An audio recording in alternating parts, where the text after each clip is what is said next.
terminamos con la segunda perspectiva, que es la escuela conductual.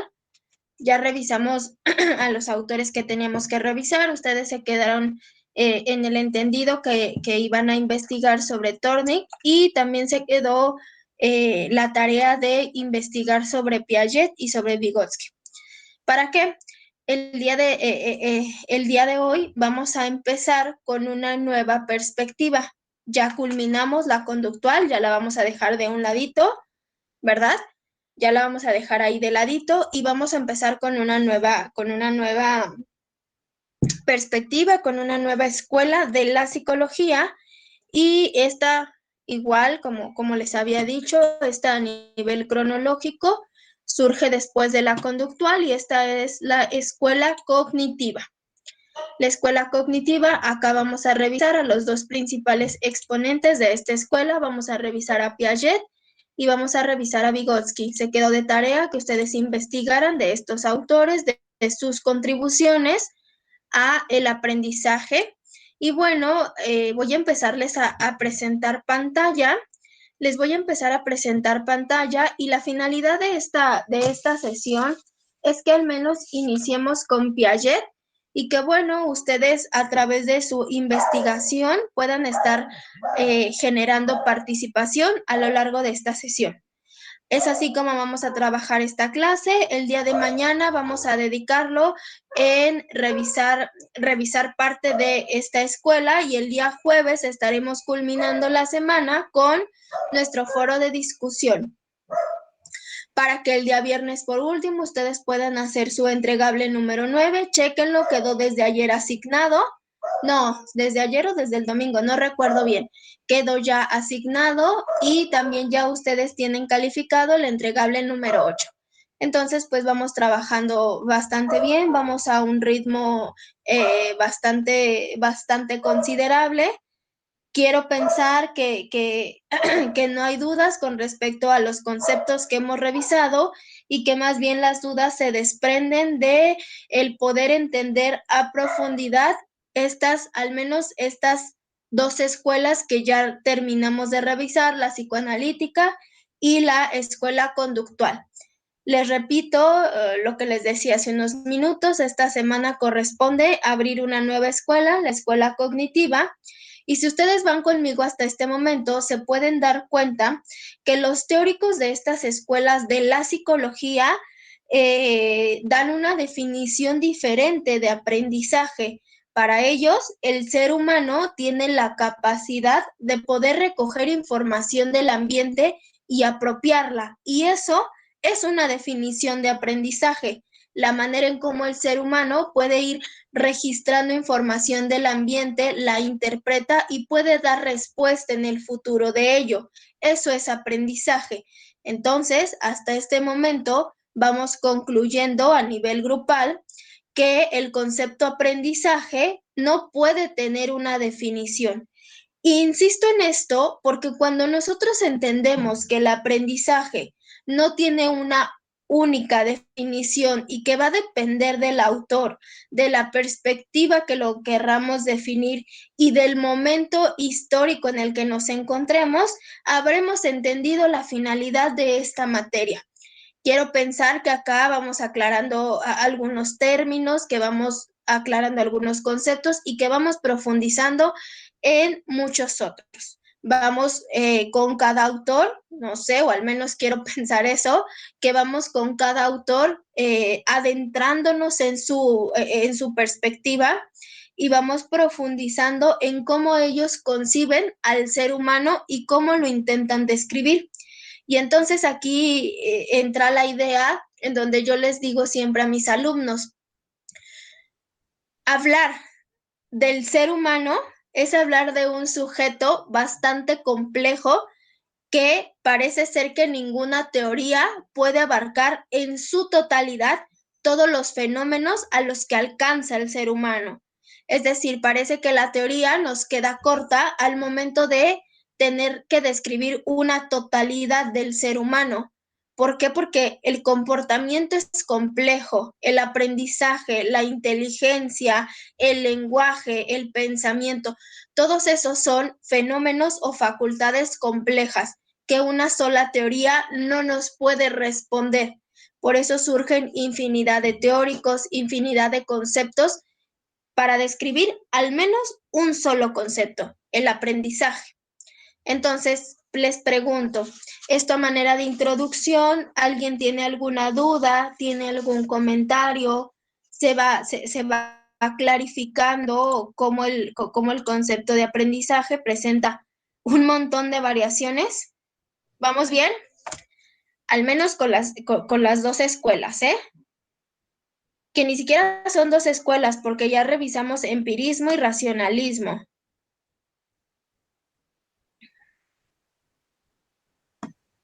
Todo este recorrido para describir qué onda con el aprendizaje. Complejo, ¿no?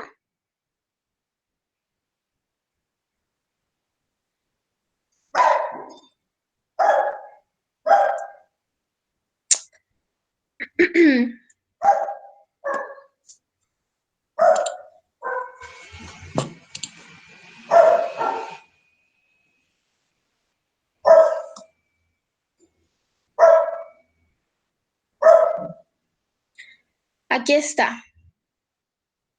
¿Ustedes están viendo mis diapositivas? Sí, maestra. Sí, maestra. ¿Sí? Sale, pues vamos a iniciar. Ustedes tienen presente el cuadrito que divide las perspectivas o las escuelas de la psicología. Ustedes lo tienen presente. Estamos en este momento cambiando de escuela. Vamos ahora con la escuela cognoscitiva o cognitiva. ¿Sale? Para que vayan tomando nota. Y para poder explicar esta escuela, esta nueva escuela que surge, tenemos que primero explicar el término cognición. ¿Qué es el término cognición? Ustedes ya saben qué es el término cognición, pero bueno, se los pongo acá para definirlo una vez más. El término cognición se puede definir como la capacidad de algunos seres vivos, en específico el ser humano, de obtener información de su entorno a partir de un procesamiento por parte del cerebro. Es decir, el ser humano tiene la capacidad de recibir información del ambiente y procesarla a través de ciertas funciones del cerebro. Esta información no nada más se procesa, esta información se interpreta y se le da un significado. Entonces, acá nos está diciendo que la cognición es un proceso complejo. Un proceso complejo, ¿por qué? Porque la información que proviene del ambiente no queda como información cruda en el cerebro. Esa información se procesa. Esa información se sintetiza, se procesa, se entiende, se interpreta y se va, o sea, digamos como a manera de ponerlo un poco en metáfora, esa información que proviene del ambiente se va cociendo, ¿verdad? Se le va dando un significado a nivel de las funciones del cerebro. En este sentido, los procesos cognitivos dependen tanto de las capacidades sensoriales como del sistema nervioso central. ¿Qué quiere decir esto, chicos? La información proveniente del ambiente, ¿por dónde se recibe? Primero por algo sensorial y después por la percepción. Ya revisamos todos esos conceptos hasta donde yo me quedé la semana pasada en el repaso de los temas, hasta donde yo me quedé, esto ya quedó bien clarito, ¿no? Estamos en el mismo entendido.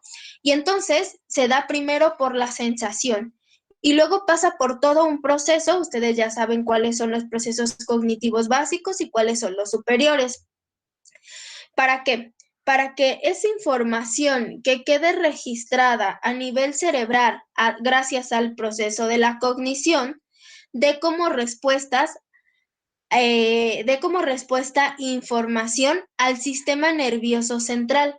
Entonces, cuando un sujeto observa que en el contexto, que en el ambiente hay riesgo, esa información entra al cerebro, se procesa, se interpreta y manda información al cuerpo a través del sistema nervioso central. ¿Y cuál es esa información que manda? Corre, ¿no? Ponte a salvo, haz algo, muévete. Eso es lo que pasa con la conexión del cerebro y del sistema nervioso central. Seguramente ustedes ya, como llevaron fisiología e higiene, ustedes ya revisaron, sí ya lo llevaron, ¿verdad? Sí, eso se lleva los primeros semestres. Sí, maestra, ya lo O sea que llevamos. de la...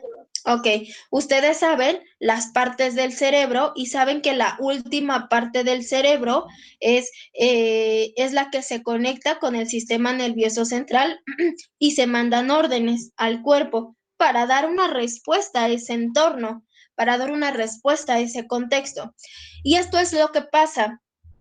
Les repito, esa información que proviene del ambiente no entra de manera cruda, más bien se va cocinando, se va cociendo, se va interpretando y no nada más queda registrada en el cerebro.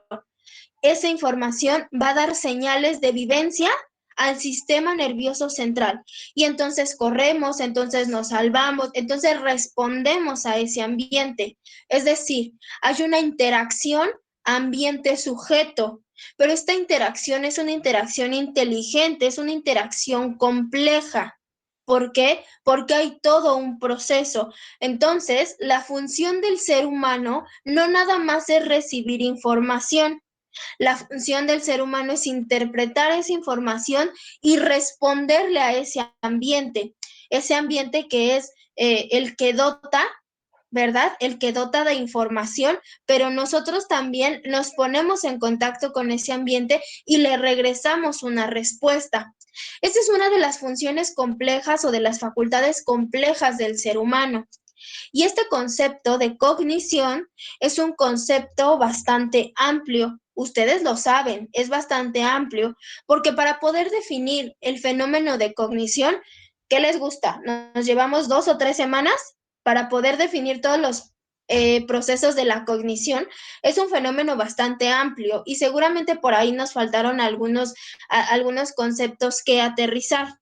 Pero bueno, es un concepto bastante amplio, pero la cognición la podemos equiparar al concepto de pensamiento, es decir, el ser humano, ¿de qué manera responde al ambiente? Pues responde a través del pensamiento, ¿no? Entonces, si yo estoy en un contexto en donde se presenta algo amenazante, yo voy a utilizar de mi facultad cognición, es decir, voy a pensar qué está pasando para poder dar una respuesta inteligente. Y entonces nos dice acá, esta facultad es de algunos seres vivos. Hacemos un paréntesis acá y decimos, ¿qué ser vivo? Pues el ser humano. ¿Por qué? Los animales sí van a responder al ambiente. Sí, sí responden al ambiente, claro que sí, porque hay información del ambiente, pues que está entrando a través de los sentidos, ¿no? Sería algo absurdo no reconocerles esto, digo, por ejemplo, a los animales. Pero ¿qué es lo que pasa? Ellos responden desde lo primitivo, ¿no? Y entonces, ¿qué les decía yo al principio? Lo que nos va a diferenciar es que nosotros los seres humanos tenemos esa capacidad de pensar y de procesar esa información. Entonces, mismo contexto para un animalito, se siente en peligro y ¿qué es lo que va a hacer? Va a responder desde la supervivencia. A lo mejor el perrito que se siente amenazado va a morder o a lo mejor va a correr, pero son respuestas básicas y el ser humano no. El ser humano va a responder de una manera compleja. ¿Por qué? Porque tiene cognición, porque este concepto lo asemejamos con el pensamiento, con la inteligencia, y entonces va a prestar atención y va a decir, híjole, se me hace que ese asaltante que me está, o sea, que está generando un ambiente hostil, se me hace que ese asaltante, su pistola es de juguete, o se me hace que ni trae pistola y nada más nos está amenazando y nada más trae aquí en el pantalón un cartucho, no sé. Entonces, ¿sabes? nosotros estamos respondiendo de una manera aún más compleja. ¿Qué haría un perrito? ¿Qué haría un animal? Sale corriendo, muerde, agrede, y nosotros no, primero nos detenemos a pensar. Creo que me está engañando, creo que ni siquiera trae pistola, creo que es de mentiras, creo que si puedo correr yo de esta manera, le quito la pistola y entonces lo someto. Ahí está. Ese es el proceso cognoscitivo, ese es el proceso de la cognición y del pensamiento, aquella facultad compleja para procesar información y regresarle al ambiente. Y no por nada les pongo esta imagen que ustedes están visualizando. Todo este proceso complejo que está dentro del cerebro así se da. Es bastante complejo, pero se dan cuenta en la imagen, hay momentos, hay canales en donde esa información va a salir. ¿A través de qué? Repito, del sistema nervioso central. Y nos conecta también con el ambiente y nos hace darle respuestas al ambiente. Obviamente estas respuestas serán tal vez más inteligentes, tal vez más procesadas, pero bueno, es gracias a esta condición a la que afortunadamente el ser humano accede. Y bueno, fíjense bien, ¿por qué inicio con todo esto? Para abrir esta nueva escuela de la psicología. Lo que va pasando acá es que en medida que iba avanzando la sociedad, en medida que iban avanzando las necesidades de la sociedad en cuanto a la descripción del ser humano complejo, se dan cuenta que había unas teorías que quedaban un poco cortas, que no se habían preocupado por qué es lo que pasaba como proceso interno de la información. Porque fíjense bien, la escuela psicoanalítica con Freud nos va a decir, yo me voy a preocupar de lo interno, pero me voy a ocupar de lo interno inconsciente. ¿Y qué nos decía Freud? Una pequeña parte de esa mente, de esa psique, es lo consciente. Y eso es lo cognitivo, ese es el pensamiento. Pero Freud se va a preocupar por lo inconsciente. Es decir, reconoce que hay inteligencia, reconoce que hay pensamiento, reconoce que hay facultades, ¿verdad? Pero él no se centra en desarrollarlas. Entonces ahí nos deja un huequito para estudiar. Luego aparece la escuela conductual y la escuela conductual también va a decir, sí, sí hay fenómenos cognitivos, fenómenos internos en el cerebro, pero eso no me importa. Lo que me importa es controlar el ambiente, manipular el ambiente para que tenga respuestas rápidas. Y a mí me encanta la metáfora que hace Skinner, en donde dice, únicamente me importa meter información a la caja negra, pensando la caja negra como la mente, el cerebro, ¿sale? Meter información y sacar información. Lo que pase como proceso, a mí no me importa. Únicamente me voy a centrar en que esa información que entre y que salga controle y manipule mi conducta. Y entonces, en esta metáfora, también la escuela conductual nos deja ver que hay un huequito que no se ha explicado, ¿verdad? Bueno, ni siquiera huequito, hay un concepto bastante amplio que no se ha explicado. Y entonces son estas, no quiero llamarlo inconsistencias, porque más bien, o sea, cada teoría va a describir desde su punto de vista, sino más bien estos huequitos van representando áreas de oportunidad para describir lo complejo del comportamiento humano. ¿A qué voy con esto? Que ninguna de las escuelas está en lucha con la otra. Únicamente están pensando de manera diferente el comportamiento y el aprendizaje del ser humano. Y entonces en esos huequitos o en esa brecha, ¿no? Yo diría mejor, o sea, no sé, no encontraba otras palabras, ahora las encuentro, en esta brecha abismal, ¿verdad? Que no se ha estudiado, no se estudió, perdón, ni por la escuela psicoanalítica ni por la escuela conductual, pues entonces surge la necesidad de explorar ese territorio. ¿Quién va a explorar ese territorio de lo que pasa a nivel cognitivo?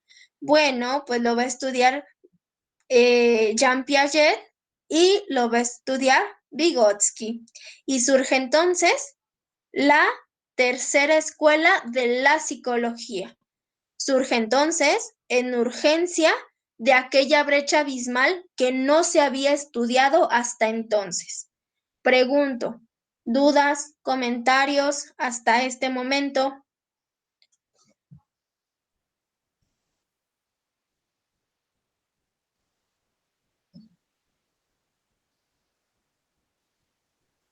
No, maestra, No, todo bien. maestra, todo bien. Porque ustedes ya fueron investigando, no me dejen sola porque ya a estas horas del día ya ando afónica, estoy dando y hablando desde las 7 de la mañana, no me dejen sola, que fueron investigando. Si es con Jean Piaget, si es Vygotsky, los principales exponentes de esta escuela, o yo los estoy aquí mareando con esta información.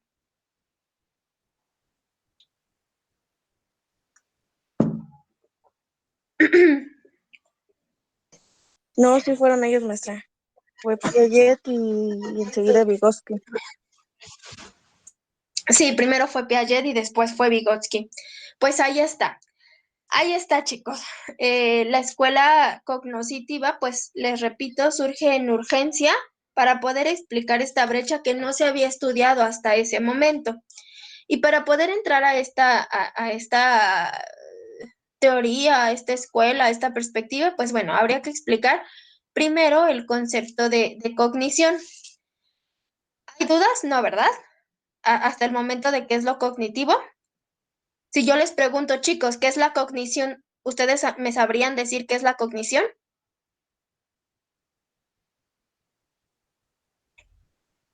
No me fallen, por favor.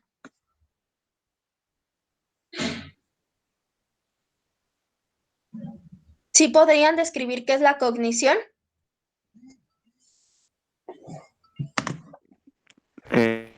Sí, maestra. Sí, Bueno, voy a confiar en ustedes. Voy a confiar en ustedes. Sí, maestra, confíe. Voy a confiar. Pues bueno, entonces, pues de esta escuela, el principal exponente, les decía yo, es Jean Piaget.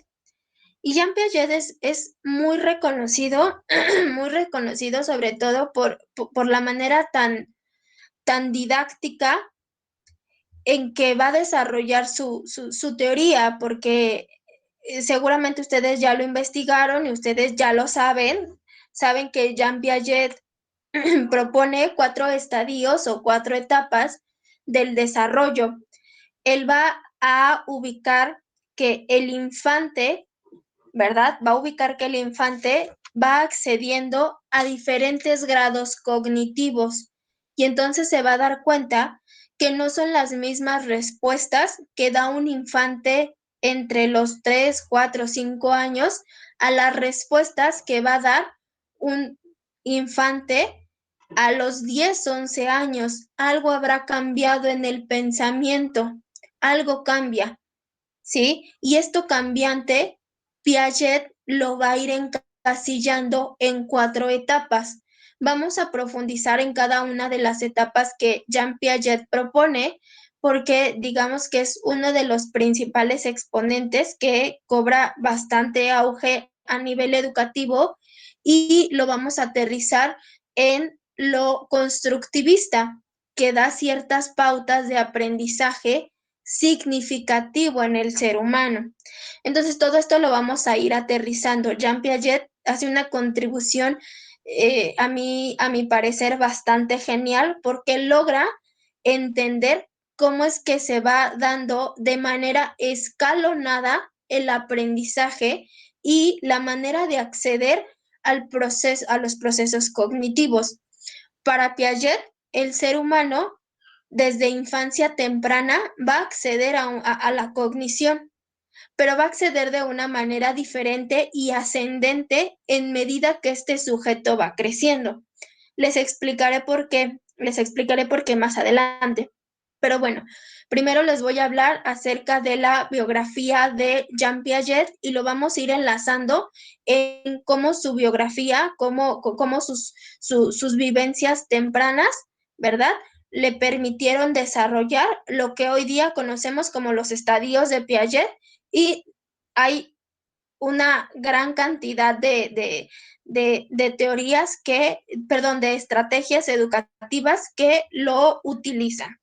Jean Piaget fue un epistemólogo, es decir, él se preocupaba por la manera en cómo la gente accedía al conocimiento, se preocupaba por la epistemología de las cosas, ¿no? Él fue un epistemólogo.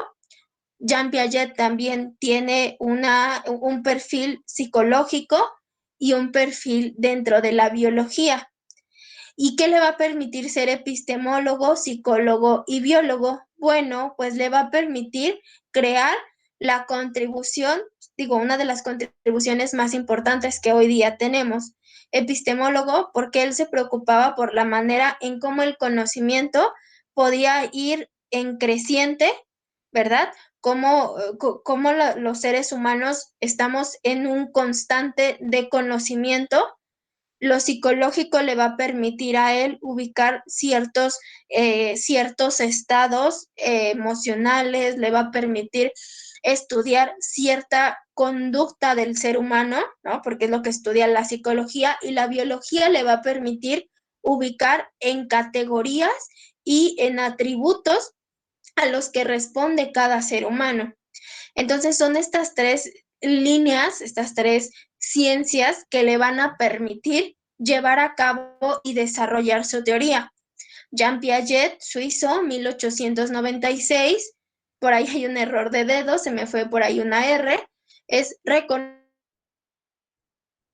reconocido por sus aportes al estudio de la infancia. Ojo, Jean Piaget no describe qué es lo que pasa con la adultez.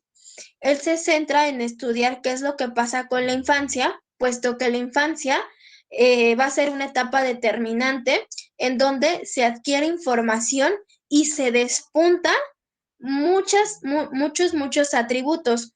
Es en la infancia en que se da el lenguaje, es en la infancia en que se da la técnica gráfica, es en la infancia a la que accedemos a través del juego, es en la infancia en donde reconocemos la mayor cantidad de conocimientos y conocimientos complejos. Entonces, Jean Piaget se va a centrar únicamente en describir la infancia. ¿Por qué? Porque la infancia va a ser determinante y a partir de lo que se dé en la infancia se pueden construir las etapas subsecuentes, adolescencia, adultez y vejez.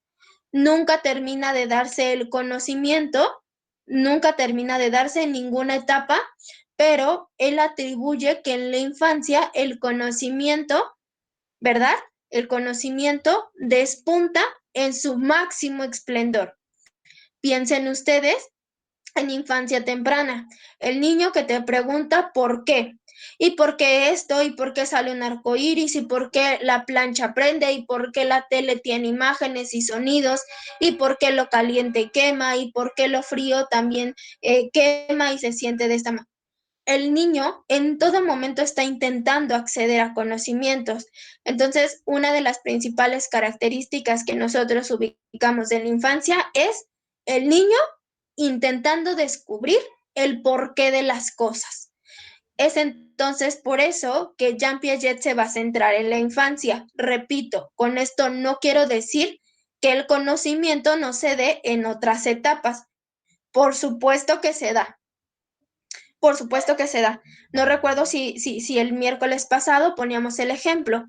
Aquel niño en la infancia está aprendiendo un montón de cosas, pero también el sujeto aprende en la adolescencia, aprende cómo relacionarse con los demás, aprende a cómo es una relación sexual protegida, aprende cuáles son las drogas que van causando más daño, aprende que no debe de acceder a conductas de riesgo, el adulto aprende a un oficio laboral, accede a la educación superior, el adulto aprende algunas otras conductas.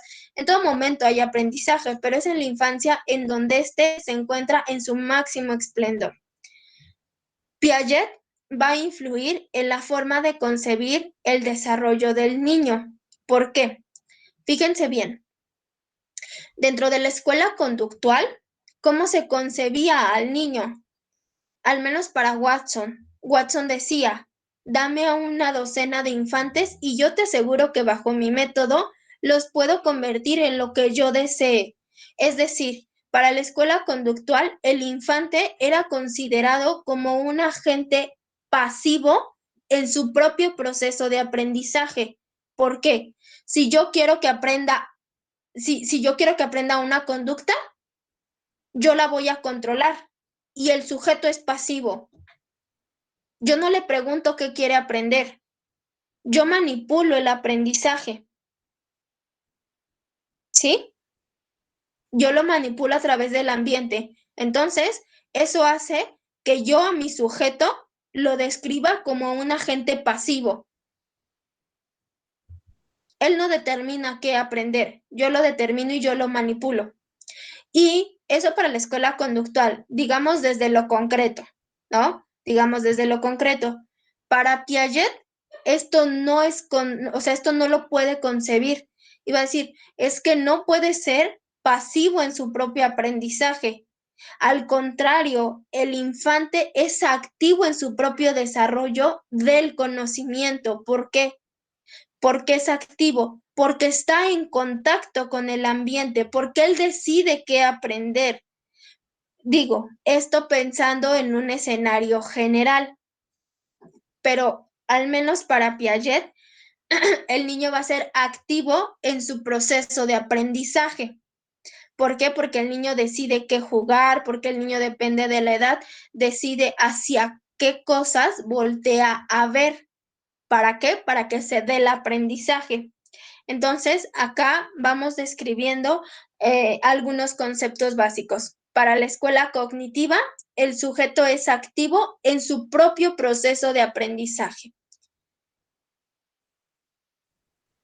Piaget pensaba también que el niño era un organismo, dice acá pasivo, ¿no? Era un organismo pasivo, o sea, porque se podía moldear, pero no se podía moldear en su totalidad. ¿Por qué? Porque iba a depender de los atributos del niño que, o sea, en un primer momento iba a ser pasivo, ¿verdad? Porque recibía información, pero no se quedaba en esa posición. Porque hace unos minutos yo les decía, recibimos información del ambiente y cuando nosotros la estamos recibiendo, somos agentes pasivos, pero no nos quedamos nada más con la retención de información, la procesamos. Y entonces, cuando la procesamos, ¿verdad? Estamos poniendo en marcha nuestro cerebro y eso nos hace activos. Entonces, para Piaget el niño en un primer momento, en un primer plano, iba a ser pasivo y en un segundo momento, en donde se dé el proceso cognitivo, se vuelve un agente activo de su propio aprendizaje. ¿Y por qué moldeable por el ambiente? Porque es a través del ambiente que el niño puede ir siendo cada vez más activo en su propio proceso de aprendizaje. Piaget decía que, porque acá, ojo, el término moldeable por el ambiente se va definiendo de una manera diferente. Para la escuela conductual, el término moldeable iba a ser algo concreto, ¿verdad? Algo cuadrado, algo estructurado. Eso es lo moldeable. Pero para Piaget el término moldeable por el ambiente va a ser definido en medida de que si tú a un niño lo estimulas a través del ambiente, puede ser cada vez más activo en su propio proceso de aprendizaje. Les voy a poner un ejemplo para que vean cómo estos dos términos, pasivo y moldeable por el ambiente, se van a invertir dependiendo de la escuela. En la escuela cognitiva, les repito, vamos a pensar en un niño. Vamos a pensar en un niño en infancia temprana. El niño en infancia temprana, bueno, sí, vamos a pensar en dos niños en infancia temprana, misma edad. Misma edad, 3, 4 años, ¿sí? Misma edad. Un niño por un lado, el de 3, 4 años por un lado, tiene a unos padres que no lo estimulan en el ambiente. no le hablan, no le repiten cosas, no le dan juguetes, no lo estimulan con videos recreativos, ese niño se está desenvolviendo solo.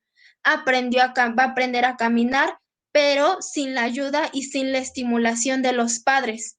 Va a aprender a hablar sin la ayuda y sin la estimulación de los padres. ¿Sale? Entonces, ese niño está siendo moldeado por el ambiente, pero eso no quiere decir que ese niño no va a hablar y no va a caminar. Lo va a hacer, pero posiblemente se tarde un poco más, porque el ambiente no le es favorecedor. ¿Sale? Si lo pensáramos por el contrario a este niño dentro de una escuela cuadrada, nosotros diríamos, como no hay quien le enseñe a caminar y como no hay quien le enseñe a jugar, ese niño no va a caminar.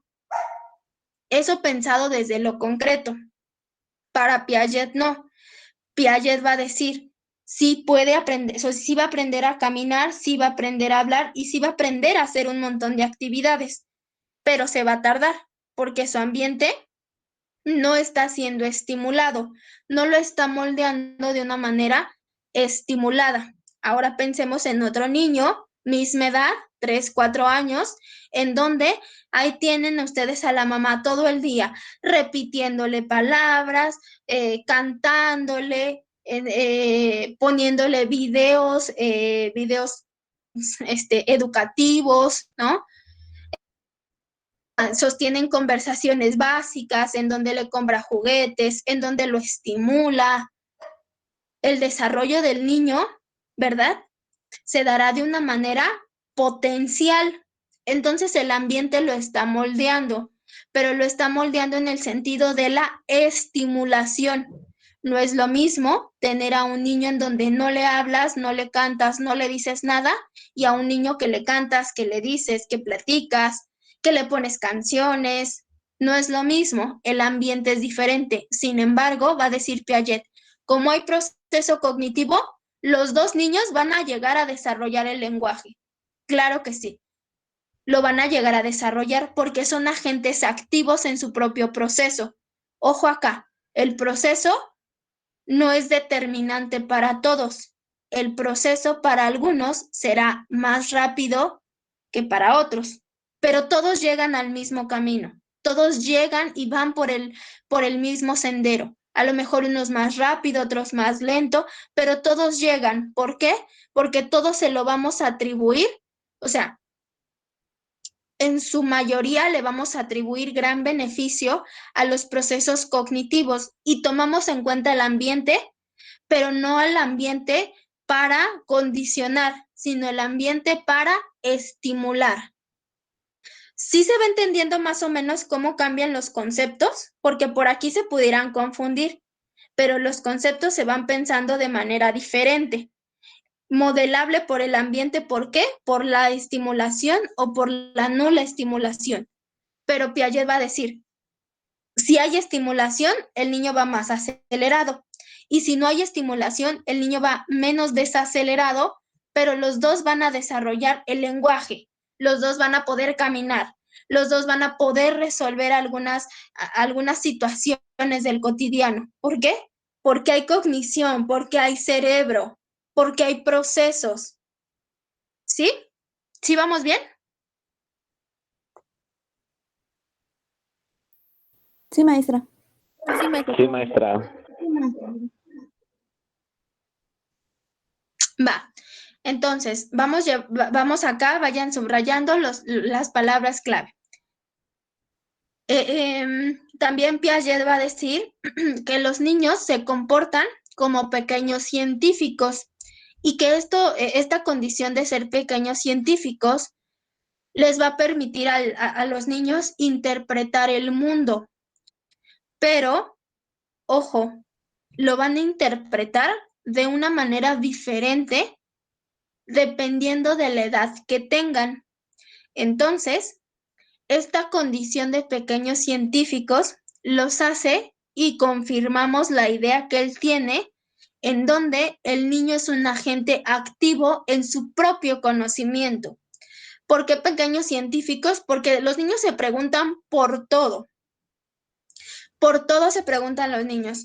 Es más, hay una etapa en específico que se nombra así, el por qué. ¿Y por qué esto? ¿Y por qué esto? También hay otra etapa que se nombra el mío. Para los niños todo es de ellos, ¿eh? O sea, si van al supermercado, todo es de ellos, ¿no? Aunque ni lo hayan pagado, ni mucho menos. Así como esa etapa de que todo es de ellos y dicen mío, mío, mío, también hay otra etapa en donde los niños se preguntan el porqué de todo. Y eso los hace, ¿verdad?, ser acreedores de esta condición. Los pequeños científicos, como los niños se preguntan el porqué de las cosas, los niños van y ejecutan las cosas, lo ponen a prueba, ¿sale? Pero estas preguntas se van complejizando en medida que el niño va creciendo. Les voy a poner un ejemplo y ya lo iremos discutiendo en cada una de las etapas que propone Piaget. Les voy a poner un ejemplo. Un niño en infancia muy temprana, ¿no? En meses de edad, no sé, tal vez 10, 11 meses al año también, año y medio, las preguntas son estas. Claro, no lo alcanzan a articular, pero podemos deducir que está esta pregunta, el porqué de las cosas.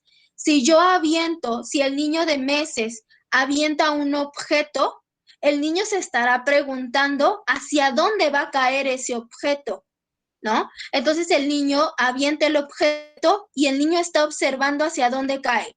Si cae hacia abajo o hacia arriba. Ojo, ojo, parece que yo estoy diciendo algo totalmente descabellado, porque como nosotros somos adultos, nosotros ya accedemos a una lógica diferente a la del infante. Entonces, si yo te pregunto a ti, compañero, si avientas un objeto, ¿hacia dónde va a caer? Tú me vas a decir, maestra, es más que lógico que va a caer hacia abajo. ¿Por qué? Porque la gravedad está. Tú me vas a contestar eso, tú adulto, pero el niño no puede acceder a esa lógica. El niño accede a una lógica sencilla, pero accede a esta lógica sencilla a través de una pregunta que él se hace. Repito, estas preguntas no se pueden articular porque el sujeto es muy pequeño, porque tal vez ni ha desarrollado el lenguaje, pero aparece esta condición de querer interpretar el mundo y eso lo hace un científico. El preguntarse el porqué de las cosas lo lleva a desarrollar ciertas conductas que son características en cada etapa. Entonces, si yo preguntara esto a un niño pequeño, él me va a decir, no, pues no sé hacia dónde va a caer, mejor lo hago. Y avienta la cosa, ¿no? Y entonces, si yo esta misma pregunta se la hago a un niño de 11, 12 años, me va a decir, ay, es broma, ¿no? ¿Cómo me estás preguntando esto? Obviamente va a caer hacia abajo, ¿no? Y entonces el niño de 11 años te va a decir, más bien yo me preguntaría con qué velocidad cae. Y entonces el niño ya está accediendo a una lógica diferente, pero partimos desde algo básico, ¿sale? El niño de 11, 12 años se va a preguntar, sí, o sea, es lógico, me queda muy claro que cae hacia abajo, pero ¿con cuánta fuerza? ¿Con cuánta velocidad? ¿Sí? ¿Cuántos segundos le tarda para caer un objeto? Y entonces él va a llegar a la conclusión de que un objeto pesado va a caer más rápido que un objeto ligero. Esa es la lógica a la que accede el sujeto en cada una de las etapas. Repito, tenemos que partir desde lo básico, desde estos pequeños planteamientos básicos para poder hoy en día desarrollar teorías impresionantes. A esto es a lo que Jean Piaget se va a centrar a describir, qué es lo que pasa. O sea, Piaget va a afirmar que desde un nivel temprano hay cognición, pero él se va a centrar en describir cómo esta cognición puede presentar variaciones. Y esas variaciones las va a ir nombrando de algo sencillo hasta algo bastante complejo y abstracto. ¿Vamos bien hasta acá?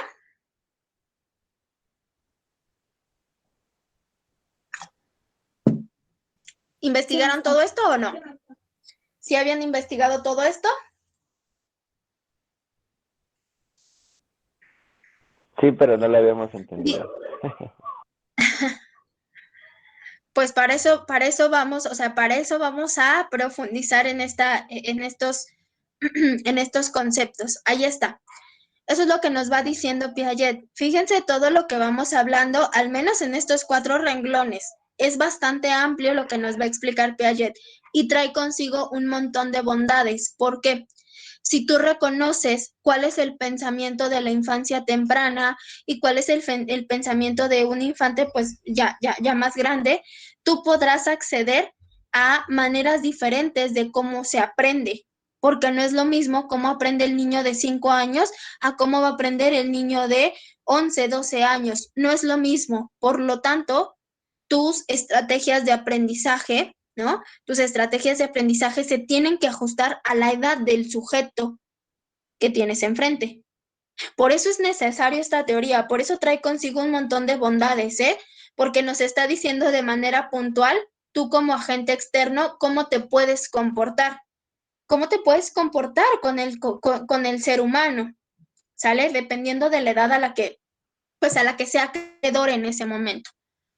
Los niños, va a decir Jean Piaget que los niños van a buscar activamente el conocimiento a través de interacciones con el ambiente. Ojo acá, Jean Piaget no niega la importancia del ambiente, es más, le da gran peso, pero él no se va a olvidar de los procesos internos.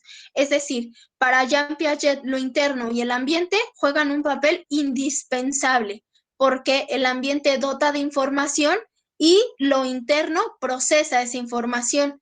Ese proceso de información se va a regresar al ambiente con una conducta que él ya lo va a nombrar como algo preestablecido. ¿Sale? ¿Por qué? Porque pues ya él se centró en describir qué es lo que pasa en la etapa. Los niños van a poseer su propia lógica y sus propios medios de conocer. Y esto tiene que evolucionar con el tiempo. Van a acceder a su propia lógica. No es la misma lógica de un niño, infancia temprana, a un niño que está saliendo de la infancia. Les voy a poner un ejemplo, ¿no? Creo que ya se los he dicho acá en algún momento. Aquel niño que empieza a pensar el por qué sale un arco iris. La lógica de un niño va a decir, pues es que sale porque hay un duende, porque hay una vasija con monedas de oro. Esa es la lógica del niño y se vale, ¿no? Y esa lógica básica le va a permitir después al niño, cuando crezca, poder entender que un arco iris sale por otras cuestiones físicas. Y entonces los niños, en cada etapa van a tener su propia lógica. Un niño en infancia temprana, dale un vaso largo y delgado y dale un vaso gordito, ancho y chaparrito y llénalos de agua. Y tú le vas a decir al niño, ¿cuál quieres? El niño desde su lógica te va a decir, pues el más grande, el más alto. Eso es su propia lógica y responde problemas desde su lógica. Y ya más adelante tú vas a decir, bueno, pues su lógica no corresponde a la mía, porque yo sé que ese vaso alto es delgado y le cabe el mismo líquido al vaso que es más chaparrito y que es más. Es tu propia lógica, esa es la lógica de un adulto, pero tú no llegaste a esa lógica, tú no naciste con esa lógica, partiste de algo básico como ese infante que elige el vaso más alto porque él piensa que tiene más contenido. ¿Sale? Ahora tú ya sabes que no importa, son los mililitros y son los mismos. Esa es tu lógica, pero no naciste, repito, con esa lógica.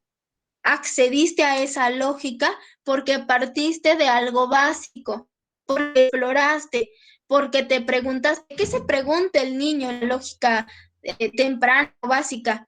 El niño se va a preguntar, este es más alto, este es más pequeño, por lo tanto aquello más alto tiene más contenido que aquello más bajo. Ahí está, eso es una condición de pequeño científico, es una condición de la infancia que se preguntan el porqué de las cosas. Y los medios para conocer, obviamente, también van a evolucionar.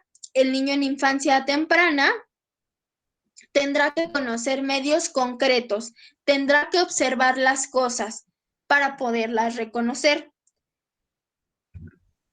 Y cuando el sujeto crece, accede a otros medios, es decir, no necesariamente tiene que observar las cosas para poderlas entender. Los medios son diferentes. Primero son medios concretos y luego son medios abstractos, ¿vale? Entonces, la lógica no es la misma, los medios no son los mismos, por lo tanto, el pensamiento no es el mismo.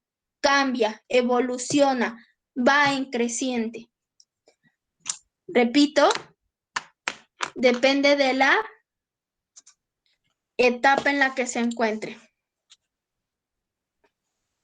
Y Piaget estaba convencido de que el desarrollo cognitivo supone cambios en la capacidad del niño para razonar sobre el mundo. Cambios sobre la capacidad para razonar. No es la misma, o sea, no es la misma lógica, no es la misma razón. Estaba cambiando. ¿Sale?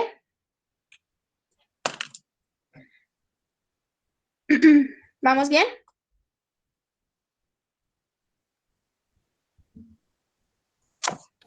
Sí, maestra.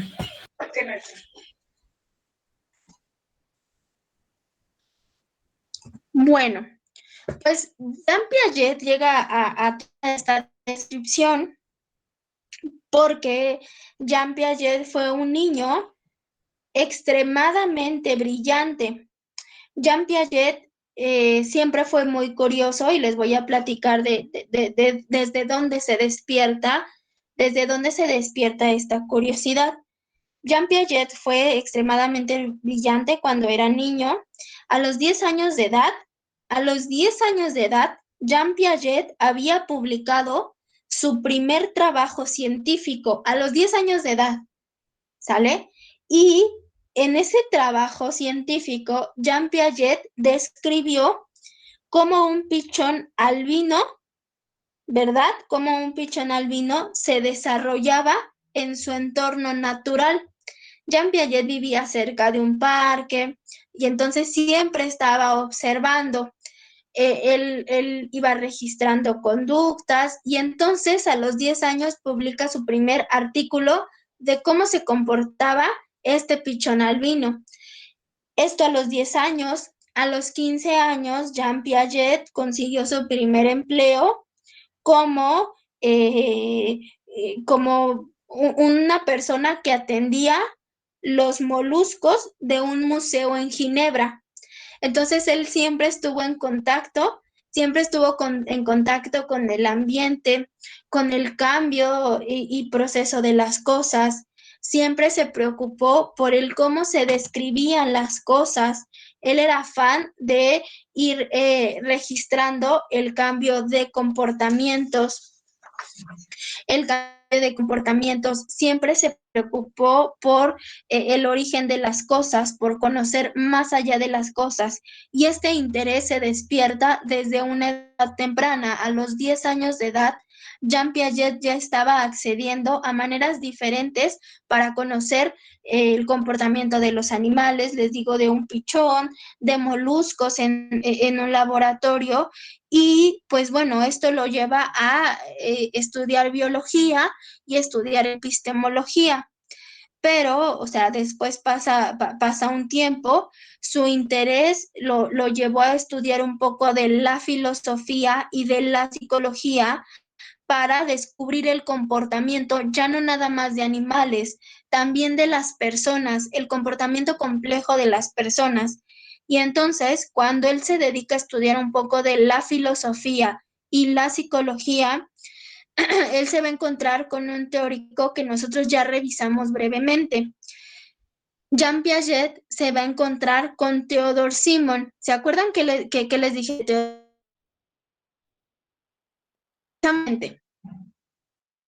¿Quién se acuerda? A ver, para participación, ¿quién se acuerda de Theodore Simon?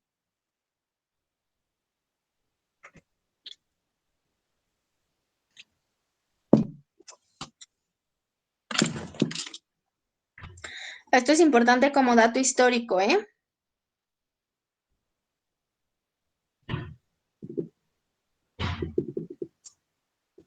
Cuando les hablé de inteligencia, les hablé de Theodore Simon. A ver, Derek. Israel, a ver, díganme.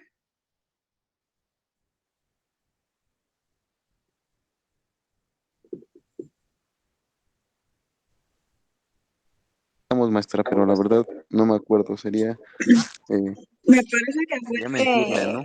bueno, en eso de lo del test de inteligencia fue para predecir el rendimiento escolar, junto Sí, con Binet, algo así. junto con Binet, sí. Eso les dije. Theodore Simon y Binet crearon el primer test de inteligencia. El primer test de inteligencia. En ese momento, o sea, decían que las personas, o sea, que las personas que no accedían a la inteligencia eran aquellos nombrados como con idiotez. Y entonces, pues, en ese momento le dicen a Simón y a Binet que hagan un test, que hagan una prueba para que arroje resultados de quién es inteligente y quién no es inteligente, para que fueran categorizando, ¿no? La inteligencia. Y entonces, en este momento, Jean Piaget se encuentra con Theodore Simon. Simon en ese momento estaba creando el primer test de inteligencia para niños y Simon lo invita para que Piaget colabore con él, porque Piaget en este momento ya se estaba preocupando por qué pasa con la infancia, por cómo se desarrollan los problemas, perdón, los conceptos y todo aquello que tiene que ver con lo cognitivo, que de cierta manera están ligados porque un proceso cognitivo es la inteligencia. Entonces, Theodore Simon invita a Jean Piaget para que le ayude a elaborar ciertos reactivos que se ajusten a determinadas edades. Y Piaget es este primer momento en donde se acerca a ver algo está pasando en la infancia, porque si Theodore Simon me está pidiendo que hablemos de la inteligencia en la infancia, entonces algo está pasando con el infante. El infante accede a cierto grado de inteligencia y Piaget comienza a explorar qué es lo que pasaba en esta etapa en específico del ser humano, que es la infancia, cómo los niños podían razonar, ¿verdad? Cómo los niños podían crear ciertas respuestas que eran muy diferentes a las que daba el adulto, ¿verdad? Y entonces Jean Piaget se interesa por qué es lo que pasa, o sea, primero se empieza a interesar pues, por qué es lo que pasa en general con la conducta, pero es este primer acercamiento que tiene con Theodore Simon, que estaba haciendo el primer test de inteligencia para niños, que voltea a ver una etapa en específico del ser humano, que es la infancia. Y entonces a Piaget no le agradó mucho el trabajo de Theodore Simon, o sea, le agradó porque era descriptivo, pero no le agradó en tanto para colaborar.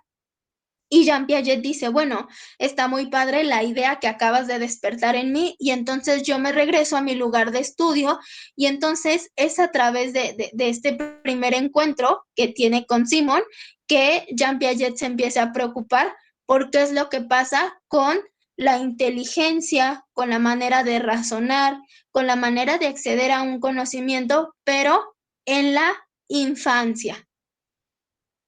Es por eso que Piaget se centra acá y tiene ese primer acercamiento con los infantes, con el proceso de la información y él va a decir, no hay respuestas correctas y no hay respuestas incorrectas, únicamente es el proceso de cada individuo o de cada infante. Y esto lo orilla a investigar el desarrollo infantil. Piaget ha publicado o publicó más de 40 libros, más de 100 artículos sobre la psicología del niño. y cómo constituye activamente el conocimiento del ambiente, usando lo que los niños ya saben para interpretar nuevos fenómenos. Esa es de las contribuciones más interesantes de Piaget. El niño registra información, la conoce, la pone en práctica y en un futuro él sigue reconociendo información. Esta información cada vez se hace más compleja y por lo tanto, si se hace más compleja, sus respuestas van a ser complejas en medida que va creciendo. En otras palabras, digamos que a Jean Piaget no le interesaba tanto lo que el niño conoce. Es decir, a él no le interesaba hacer un test de inteligencia, no le interesaba saber qué tanto conoce, sino le interesaba saber cómo es que lo conoce, cómo es que piensa, cómo es que da soluciones a determinados problemas. Entonces no le interesaba lo cuantificable, le interesaba lo que era cualitativo en el pensamiento, en la resolución de problemas y cómo esto presentaba variaciones. Estaba convencido Piaget de que el desarrollo cognitivo suponía cambios, suponía cambios en la capacidad del niño para razonar sobre el mundo. Eso es lo que nos va diciendo Piaget. Y Piaget fue un teórico de bases. ¿A qué me refiero con esto de que es un teórico de bases? Piaget va a dividir el desarrollo en 4 grandes etapas.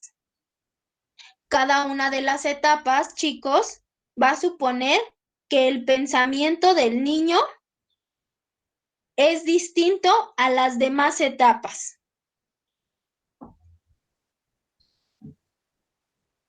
Y Piaget va a decir, bueno, el pensamiento no solo consiste en cambios cuantitativos, sino también en la transformación de cómo se organiza el conocimiento. Y cuando el niño entra a una etapa nueva, ya no hay un retroceso. Al contrario, hay una creciente, una sucesión de maneras de acceder al razonamiento y al funcionamiento. Cuando se accede a una etapa, no se puede retroceder. Otra de las condiciones que Jean Piaget nos va a decir es que no se puede saltar ninguna etapa. No se salta ninguna etapa, se dan de manera ordenada y tampoco hay retroceso.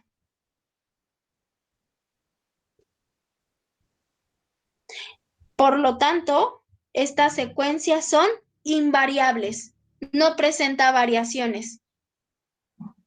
Hay una etapa detrás de otra, no se salta ni se retrocede, no es invariable. Y va a decir que todos los niños, ¿sí? Que todos los niños tienen que pasar forzosamente las 4 etapas y en el mismo orden. No es posible omitir ninguna de ellas.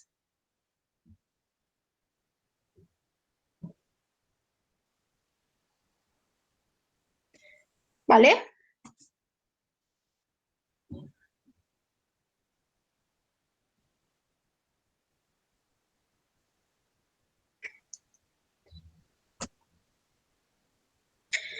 Va a decir Piaget que el desarrollo supone un cambio de estructuras en el conocimiento. Es decir, yo les decía hace unos momentos, no solo se preocupa por cuánto se sabe, se preocupa Piaget por qué es lo que sabe y cómo lo acomoda. Y entonces yo les pongo acá una imagen en donde es bastante reveladora y nos da que pensar mucho. ¿Cómo se acomoda? ¿Cómo se vincula cierta información con otra información? Y esto permite potencializar el registro de información que tenemos en nuestro cerebro, en nuestra cabeza. Y esto se va a dar bajo 3 conceptos. Nosotros accedemos al conocimiento porque ese conocimiento no se da de manera desorganizada en nuestra cabeza. Hay un orden, accedemos a un orden, ¿sale? Y esto se da bajo 3 procesos: esquemas, asimilación y acomodación. Se supone, chicos, que ustedes se quedaron con la tarea de investigar. Y entonces les voy a pedir, por favor, que a manera de participación, bajo lo que ustedes investigaron, me puedan describir 3 personas, o si hay más personas, nos puedan describir qué son los esquemas, qué es la asimilación y qué es la acomodación. En estos minutos que nos faltan, que nos puedan describir estos 3 conceptos. Si hay alguna duda, yo lo clarifico, porque no podemos pasar a las 4 etapas que describe Piaget sin antes entender estos conceptos básicos de cómo la información y el pensamiento va cambiando. Entonces, pues en estos 10 minutos que nos faltan, los escucho. ¿Quién nos explica qué investigó acerca de los esquemas? ¿Quién nos explica quién investigó acerca de la asimilación y de la acomodación? Bueno, yo en esquemas investigué que representa lo que puede repetirse y generalizarse en una acción. Es decir, el esquema es aquello que poseen en común las acciones. Por ejemplo, empujar. ¿El qué, perdón? El empujar sería un ejemplo. Un objeto Ajá. con una barra. Ajá, eso sería un esquema, ok. ¿Encontraste algo más? ¿Encontraste otro ejemplo? ¿José? ¿Encontraste otro ejemplo? No. No, solo ese venía. Ok. ¿Y te quedó no sé claro, si José? Perdón, espérame, Ventura, tantito. ¿Te quedó claro que es un esquema, José? No, al 100 no. No al 100, ok. Bueno, vamos a dejarlo hasta ahí y ahorita, si no va quedando claro esto, yo lo voy explicando. Ahora sí, José, ya registré participación. José. No, perdón, Brenda. Sí, maestra. Bueno, lo que yo entendí de un esquema es como la representación, como usted misma nos decía la vez pasada, de un caballo. El niño imagina un caballo que es grande, con 4 patas, pero no sé si va por ahí. Sí, sí, va por ahí eso. Son ciertas operaciones mentales que ya tenemos, digamos, registradas y luego preregistradas, en donde vamos guardando ciertos conceptos. Yo les decía, el caballo es grande, el caballo es, no sé, dentro de mi esquema, el caballo es grande, es café, tiene una cola larga. Sí, esos serían los esquemas. Y los esquemas también, o sea, no nada más comparten características de un solo elemento. Dentro de los esquemas también hay otros elementos que comparten características. Entonces, para que nosotros creemos un esquema, primero tenemos que tener bien claros, que nos quede bien clara la imagen y encontramos similitudes con otras cosas. Por ejemplo, dentro de mi esquema de caballos, también pueden compartir ciertas cosas que lo vamos identificando, por ejemplo, con un burro. Dentro de mi esquema están los caballos, los burros, las vacas, ¿sale? Porque comparten ciertas características, ciertas similitudes, aunque yo sé cuál es la diferencia de un caballo, de un burro, de una vaca, de un toro, pero comparten ciertas características. A lo mejor el pelaje es un tanto similar, a lo mejor la forma es similar, tienen 4 patas, a lo mejor están en un rancho, ¿sale? Entonces comparten ciertas características, ciertas similitudes, pero también cada uno tiene sus particularidades. Esos son los esquemas. Sí, Brenda, muy bien. ¿Alguien más? ¿Qué es la asimilación? No, maestra. Asimilación, Alondra. ¿Quién primero? Alondra y luego Cruz Hernández. Vanessa. Ajá. Bueno, la asimilación, según este Piaget, se refiere al modo en que un organismo se enfrenta a un estímulo del entorno y que es determinada en una organización actual. Y bueno, de forma más sencilla es el proceso mediante el cual una nueva información se amolda a esquemas preexistentes. Ajá, nueva información, muy bien, Alondra. Es la nueva información que se va a ajustar a los esquemas ya existentes. Sí, muy bien. ¿Quién más faltaba? Cruz Hernández. Sí, maestra. Bueno, yo encontré que la asimilación tiene lugar cuando las personas utilizan esquemas ya existentes para dar sentido a los eventos de su mundo, que esto implica tratar de comprender algo nuevo y arreglándolo a lo que ya sabemos. Así es, la información encaja. Muy bien, muy bien. Por ahí Vanessa, ¿faltó? ¿O quién era? Bueno, pero ahorita le digo en la acomodación. Ah, ok. Adelante, acomodación, pues. Bueno, la acomodación se refiere más al proceso de modificar esquemas que ya tenemos para acomodarlos con una nueva información. La acomodación justamente va a ser ese proceso, digamos, intermedio entre la asimilación y los esquemas. ¿Sí? Muy bien. Regálame apellido, no lo alcancé a ver. Fernández Rodríguez.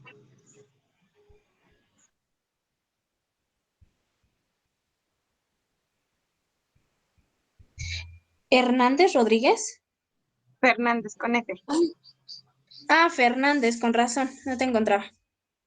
Gracias. Bien. Gracias. ¿Alguien más? Maestra, también para complementar, decía que la asimilación y la acomodación actúan siempre juntas y que son complementarias y se entrelazan y se equilibran según la etapa del desarrollo. Así es, la asimilación y la acomodación son dos fenómenos que se dan pues no a la par, porque uno sí lleva, digamos, ventaja, o sea, primero necesitamos asimilar para luego acomodar, pero sí van de la mano. Muy bien, sí. Y pues de cierta manera están entrelazados con los esquemas, que es donde vamos registrando esa información que se asimila, la vamos a acomodar en los esquemas. Muy bien. ¿Alguien más, chicos? Yo, maestra. En Adelante, acomodación. Mariana. Adelante. Bueno, yo encontré de que decían que es la modificación de la organización actual en respuesta de las demandas del medio.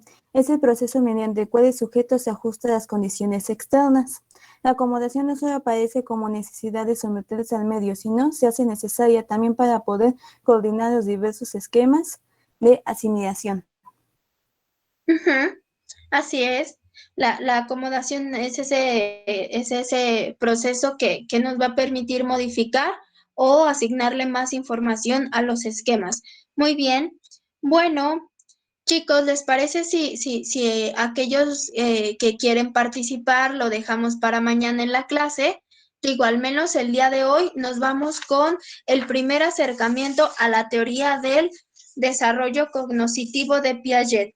Espero que esto genere muchas dudas. Vamos a ir profundizando en cada una de las etapas que propone Piaget, pero bueno, primero hay que entender perfectamente estos conceptos, puesto que es una de las principales teorías que hoy día ha cobrado incluso bastante auge. Hoy día, no por nada hoy día la utilizamos dentro del proceso de enseñanza-aprendizaje. Nos sigue siendo bastante útil esta teoría del desarrollo cognitivo. Entonces yo les propongo, chicos, que le dejemos hasta acá. Mañana revisamos algunas dudas y bueno, mañana estaremos entrando a la descripción de cada uno de los de las etapas o de los estadios que propone Piaget. Les voy a ir diciendo paso a paso cómo es que va cambiando la lógica y la razón en cada una de las etapas para que se acceda al aprendizaje. ¿Sale? ¿Sí o no? Sí, maestra. Sí, maestra. Vale, pues entonces les propongo le dejemos hasta acá, nos encontramos mañana. Cuídense mucho y que tengan bonito día. Gracias, maestra. Igualmente. Bye. Gracias, Hasta maestra, mañana. igualmente. Hasta mañana. Bye, bye, cuídense. Maestra, Mande, mande, sí Alondra. me puso mi participación de, bueno, cuando preguntó lo de Teodoro. Sí, sí, Alondra, ya te registré tus 2 participaciones. Ah, bueno, gracias. Sí, de Hasta nada. mañana, que descansen. Hasta mañana.